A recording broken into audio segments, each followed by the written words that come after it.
Municipal ఎన్నికల నామినేషన్ల ప్రక్రియ మొదలైంది. ప్రధాన పార్టీల నుంచి అభ్యర్థులు ఖరారు కాకపోవడంతో తొలి రోజు నామినేషన్లు దాఖలు కాలేదు. పోటీ చేసేందుకు ఆసక్తి ఉన్న అభ్యర్థులు నామినేషన్ల దాఖలకు కావాల్సిన డాక్యుమెంట్స్ సిద్ధం చేసుకునే పనిలో ఉన్నారు. ఉమ్మడి నిజామాబాద్ జిల్లాలో ఒక కార్పొరేషన్ 7 మున్సిపాలిటీల్లో నామినేషన్ల స్వీకరణకు ప్రత్యేక ఏర్పాట్లు చేశారు. 178 వార్డులు 60 డివిజన్లకు గాను 32 నామినేషన్ కేంద్రాలు పెట్టారు. ప్రధాన పార్టీలన్నీ ఈ ఎన్నికలను ప్రతిష్టాత్మకంగా తీసుకున్నాయి. గెలుపు గుర్రాలకు టికెట్లు ఇచ్చేందుకు కసరత్తులు చేస్తున్నారు. దీనిపై మరింత సమాచారాన్ని మా ప్రతినిధి బాలాకుమార్ అందిస్తారు.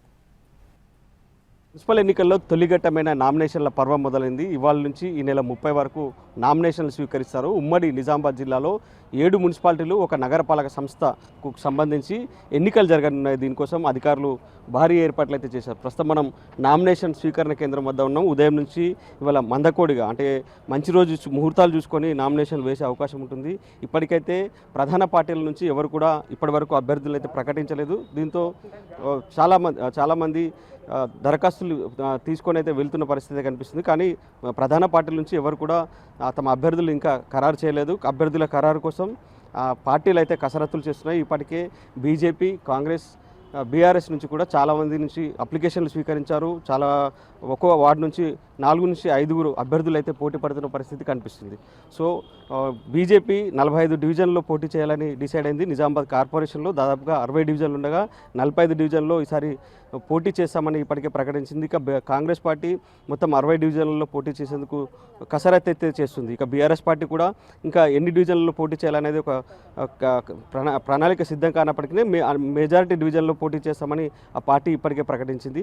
ఇక ఎంఐఎం పార్టీ, నిజామాబాద్ కార్పొరేషన్ సంబంధించి ఎంఐఎం పార్టీ కూడా ఇక్కడ కీలకంగా ఉంటుంది. నిజామాబాద్ కార్పొరేషన్ పరిధిలో దాదాపుగా 22 డివిజన్లలో మైనార్టీల ప్రభావం ఉండడంతో వాళ్ళు కింగ్ మేకర్గా మారే అవకాశం అయితే స్పష్టంగా ఉంటుంది. సో మైనార్టీ డివిజన్లపై ఈసారి కాంగ్రెస్ ఫోకస్ చేసింది. అక్కడ సాధ్యమైన ఎక్కువ సీట్లు గెలుచుకోవాలనేది ప్రణాళికతో ఆ పార్టీ ముందుకెళ్తుంది. ఇక కార్పొరేషన్లో గతంలో బీజేపీ అతిపెద్ద పార్టీగా అవతరించింది. దాదాపుగా 28 డివిజన్లను ఆ పార్టీ కైవసం చేసుకుంది. కానీ 13 డివిజన్లు గెలుచుకున్న బీఆర్ఎస్ పార్టీ ఎంఐఎంతో పొత్తులో భాగంగా మున్సిపాలిటీని కైవసం చేసుకున్న సిచ్యువేషన్ అయితే కనిపిస్తుంది. కానీ ఈసారి ఖచ్చితంగా నిజామాబాద్ కార్పొరేషన్పై బీజేపీ జెండా ఎగరవేయాలని ఆ పార్టీ కసరత్తు చేస్తుంది. ఇటు అధికార పార్టీ కూడా అంతే స్థాయిలో ఈసారి ఖచ్చితంగా హస్తగతం చేసుకోవాలి నిజామాబాద్ కార్పొరేషన్ అనేది ప్లాన్ చేస్తున్నారు. కీలక నేతలంతా నిజామాబాద్లోనే మకాం వేసి దానికి సంబంధించి పూర్తిస్థాయి ప్రచార బాధ్యతలు కూడా నిర్వహిస్తున్నారు. ఇప్పటికే ప్రభుత్వం చాలా సీరియస్గా తీసుకుంది. ఎన్నికల్ని సీనియర్ మంత్రి ఉత్తమ్ కుమార్ రెడ్డిని ఇన్ఛార్జ్గా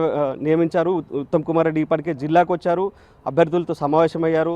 పోటీ తీవ్రత దృష్ట్యా సర్వేలో ఎవరైతే మెరుగా ఉంటారో వారికే సీట్లు ఇస్తామని కూడా ఇప్పటికే ప్రకటించారు. సో మొత్తం మీద కాంగ్రెస్, బీజేపీ, బీఆర్ఎస్ మధ్య త్రిముఖ పోరు నెలకొనే అవకాశం అయితే నిజామాబాద్ కార్పొరేషన్లో కనిపిస్తుంది. ఇక కామారెడ్డి జిల్లాలో కామారెడ్డి, ఎల్లారెడ్డి, బిచ్కుంద తొలిసారిగా అక్కడ మున్సిపాలిటీగా అయింది. సో ఈ 3 మున్సిపాలిటీలు కూడా త్రిముఖ పోరు అయితే నెలకొనే అవకాశం ఉంది. బిచ్కుంద మున్సిపాలిటీ తొలిసారిగా అక్కడ మున్సిపాలిటీగా అవతరించింది. సో ఇక్కడ ఖచ్చితంగా విజయం సాధించాలి, ఒక రికార్డు నెలకొల్పాలనేది కాంగ్రెస్ పార్టీ భావిస్తుంది. ఆ స్థాయిలోనే కసరత్తులు చేస్తుంది. ఇక ఎల్లారెడ్డి మున్సిపాలిటీ కూడా కాంగ్రెస్ బీఆర్ఎస్ల మధ్య కీలక పోటీ నెలకొనే అవకాశం ఉంటుంది. ఇటు కామారెడ్డి మున్సిపాలిటీపై 3 ప్రధాన పార్టీలు కన్నేశాయి.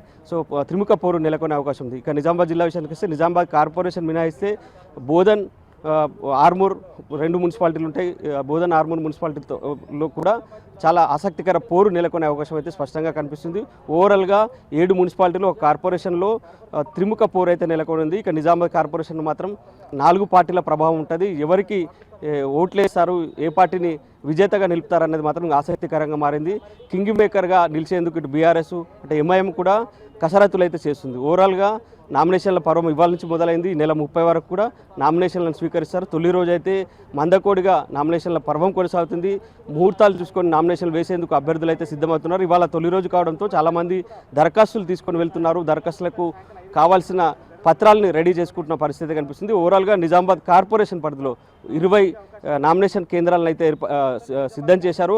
3 డివిజన్లకు ఒక నామినేషన్ కేంద్రాన్ని ఉంటుందని అధికారులు అయితే ప్రకటించారు. ఆ మేరకు అన్ని ఏర్పాట్లు చేశారు.